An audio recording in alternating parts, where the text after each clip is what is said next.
ನಮಸ್ಕಾರ ಸ್ನೇಹಿತರೆ, ಇವತ್ತಿನ ವಿಡಿಯೋದಲ್ಲಿ ತುಂಬ ಸುಲಭವಾಗಿ ಹೋಟೆಲ್ ಸ್ಟೈಲ್ ರುಚಿಯಲ್ಲಿ ಮಾಡುವ ವೆಜ್ ಪಲಾವ್ ರೆಸಿಪಿ ಹೇಗೆ ಮಾಡೋದು ಅಂತ ತೋರಿಸ್ಕೊಡ್ತಾ ಇದ್ದೀನಿ.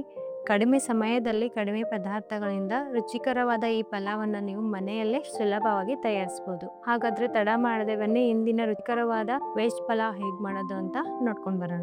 ವೆಜ್ ಪಲಾವ್ ಮಾಡೋಕ್ಕೆ ಬೇಕಾಗುವ ಸಾಮಗ್ರಿಗಳು: ಉದ್ದು, ಜೀರಿಗೆ, ಸಾಸಿವೆ, ದಾಲ್ಚಿನ್ನಿ ಪೌಡರ್, ಮೆಣಸಿನ ಪೌಡರ್, ಶೇಂಗಾ, ನಿಂಬೆಹಣ್ಣು, ಉಪ್ಪು, ಕಡಲೆಬೇಳೆ, ಕಸ್ತೂರಿ ಮೇಥಿ, ಆಲೂಗಡ್ಡೆ, ಅರಿಶಿನ, ಬೆಳ್ಳುಳ್ಳಿ ಪೇಸ್ಟ್, ಈರುಳ್ಳಿ, ಲವಂಗ್ ಪೌಡರ್, ಒಣ ಕೊಬ್ಬರಿ, ಕ್ಯಾರೆಟ್, ಕೆಂಪು ಮೆಣಸಿನಕಾಯಿ, ಪಲಾವ್ ಎಲೆ, ಬೀಟ್ರೂಟ್, ಅಕ್ಕಿ. ಈಗ ಗ್ಯಾಸ್ ಮೇಲೆ ಕುಕ್ಕರ್ನ ಇಟ್ಟು ಇದರಲ್ಲಿ ಸ್ವಲ್ಪನೇ ಎಣ್ಣೆ ಹಾಕೊಳ್ತಾ ಇದ್ದೀನಿ. ಎಣ್ಣೆ ಕಾದ್ಮೇಲೆ ಸಾಸಿವೆನ ಹಾಕೊಳ್ತಾ ಇದ್ದೀನಿ, ಮತ್ತೆ ಸ್ವಲ್ಪ ಜೀರಿಗೆನ ಹಾಕಿ ಫ್ರೈ ಮಾಡ್ಕೋಬೇಕು. ಇವಾಗ ಸ್ವಲ್ಪನೇ ಕರಿಬೇವನ್ನ ಹಾಕಿ ಚೆನ್ನಾಗಿ ಫ್ರೈ ಮಾಡ್ಕೋಬೇಕು. ಎಣ್ಣೆ ಪೂರ್ತಿ ಕಾದ್ಮೇಲೆ ಜೀರಿಗೆ, ಸಾಸಿವೆ ಮತ್ತೆ ಕರಿಬೇವನ್ನ ಹಾಕ್ಬೇಕು. ಒಗ್ಗರಣೆ ಚೆನ್ನಾಗಿದ್ರೆ ಪಲಾವ್ ತುಂಬಾ ಚೆನ್ನಾಗಾಗುತ್ತೆ. 1 ಸ್ಪೂನ್ ಆಗುವಷ್ಟು ಕಡಲೆಬೇಳೆನ ಹಾಕ್ತಾ ಇದ್ದೀನಿ, ಮತ್ತೆ 1 ಸ್ಪೂನು ಉದ್ದಿನ ಬೇಳೆ ಮತ್ತೆ ಪಲಾವ್ ಎಲೆ ಹಾಕಿ ಇದನ್ನ ಫ್ರೈ ಮಾಡ್ಕೋಬೇಕು. ಈಗ ಸ್ವಲ್ಪನೇ ಶೇಂಗಾ ಬೀಜನ ಹಾಕೊಳ್ತಾ ಇದ್ದೀನಿ, ಸ್ವಲ್ಪನೇ ಬೆಳ್ಳುಳ್ಳಿ ಪೇಸ್ಟ್ನ ಹಾಕಿ ಫ್ರೈ ಮಾಡ್ಕೋಬೇಕು. ಈಗ ಸ್ವಲ್ಪನೇ ದಾಲ್ಚಿನ್ನಿ ಪೌಡರ್, ಮೆಣಸಿನ ಪೌಡರ್ ಮತ್ತೆ ಲವಂಗ್ ಪೌಡರ್ ಹಾಕಿ ಇದನ್ನ ಫ್ರೈ ಮಾಡ್ಕೋಬೇಕು. ಮೆಣಸಿನ ಪೌಡರ್ ಜಾಸ್ತಿ ಹಾಕಬೇಡಿ, ಅದರಿಂದ ಖಾರ ತುಂಬಾ ಜಾಸ್ತಿ ಆಗುತ್ತೆ. ಈಗ ಕಟ್ ಮಾಡಿರುವ ಹಸಿ ಮೆಣಸಿನಕಾಯಿನ ಹಾಕಿ ಫ್ರೈ ಮಾಡ್ಕೊಳ್ತಾ ಇದ್ದೀನಿ. 1 ಕಪ್ ಆಗುವಷ್ಟು ಈರುಳ್ಳಿನ ಹಾಕ್ತಾ ಇದ್ದೀನಿ, ಮತ್ತೆ ಸ್ವಲ್ಪನೇ ಅರಿಶಿನ ಹಾಕಿ ಇದನ್ನ ಫ್ರೈ ಮಾಡ್ಕೋಬೇಕು. ಗ್ಯಾಸ್ನ ಪೂರ್ತಿ ಲೋ ಫ್ಲೇಮಲ್ಲಿ ಇಟ್ಟು ಇವೆಲ್ಲ ತರಕಾರಿಯನ್ನ ಫ್ರೈ ಮಾಡ್ಕೋಬೇಕು.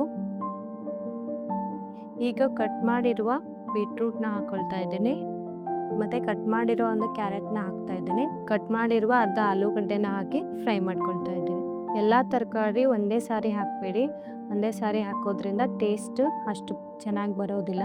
ಈಗ ಎಲ್ಲ ಫ್ರೈ ಆದಮೇಲೆ ಒಣಗಿರುವ ಕೊಬ್ಬರಿನ ಹಾಕ್ಕೊಂಡು 5 ನಿಮಿಷದವರೆಗೂ ಫ್ರೈ ಮಾಡ್ಕೊಳ್ಬೇಕು. ಈಗ ಇದು ಎಲ್ಲ ಫ್ರೈ ಆದಮೇಲೆ ಇದಕ್ಕೆ ಎಷ್ಟು ಬೇಕೋ ಅಷ್ಟು ನೀರನ್ನ ಹಾಕ್ಕೊಳ್ಬೇಕು. ಇವಾಗ ಸ್ವಲ್ಪನೇ ಕಸ್ತೂರಿ ಮೇಥಿನ ಹಾಕಿ ಇದನ್ನ ಮಿಕ್ಸ್ ಮಾಡ್ಕೋಬೇಕು. ಈಗ ನಾವಿಲ್ಲಿ ಅಕ್ಕಿನ ಕ್ಲೀನಾಗಿ ತೊಳ್ಕೊಳ್ಬೇಕು. ಹಾಗೆ ಅಕ್ಕಿನ ಹಾಕೋಕೆ ಹೋಗಬೇಡಿ, ಅಕ್ಕಿನ ಮೊದಲು ಸರಿಯಾಗಿ ಕ್ಲೀನಾಗಿ ತೊಳ್ಕೊಂಡು ಆಮೇಲೆ ಅಕ್ಕಿನ ಯೂಸ್ ಮಾಡಬೇಕು. ಈ ರೀತಿಯಾಗಿ 2 ರಿಂದ 3 ಸಾರಿ ಅಕ್ಕಿನ ಕ್ಲೀನಾಗಿ ತೊಳ್ಕೊಳ್ಬೇಕು.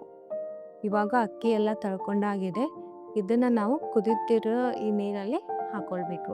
ಈಗ ಇದಕ್ಕೆ ರುಚಿಗೆ ತಕ್ಕಷ್ಟು ಉಪ್ಪನ್ನ ಹಾಕಿ ಮತ್ತೆ ಸ್ವಲ್ಪನೇ ನಿಂಬೆ ರಸನ ಹಾಕಿ ಮಿಕ್ಸ್ ಮಾಡ್ಕೋಬೇಕು.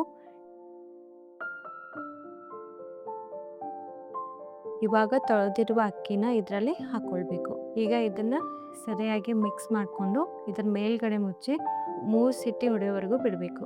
ಇವಾಗ 3 ಸಿಟಿ ಹೊಡೆದಿದೆ. ಇವಾಗ ಇದನ್ನ ಓಪನ್ ಮಾಡ್ಕೊಳ್ತಾ ಇದ್ದೀನಿ. ನೋಡಿ ಎಷ್ಟು ಚೆನ್ನಾಗಿ ರೆಡಿ ಆಗಿದೆ ವೆಜ್ ಪಲಾವು. ಇವಾಗ ಇದನ್ನ ಒಂದು ಬೌಲಲ್ಲಿ ಹಾಕೊಳ್ತಾ ಇದ್ದೀನಿ. ಎಲ್ರಿಗೂ ಇಷ್ಟವಾಗುವ ಮತ್ತೆ ತುಂಬಾನೇ ರುಚಿಕರವಾಗಿರುವ ಟೇಸ್ಟಿಯಾಗಿರುವ ವೆಜ್ ಪಲಾವ್ ರೆಡಿಯಾಗಿದೆ.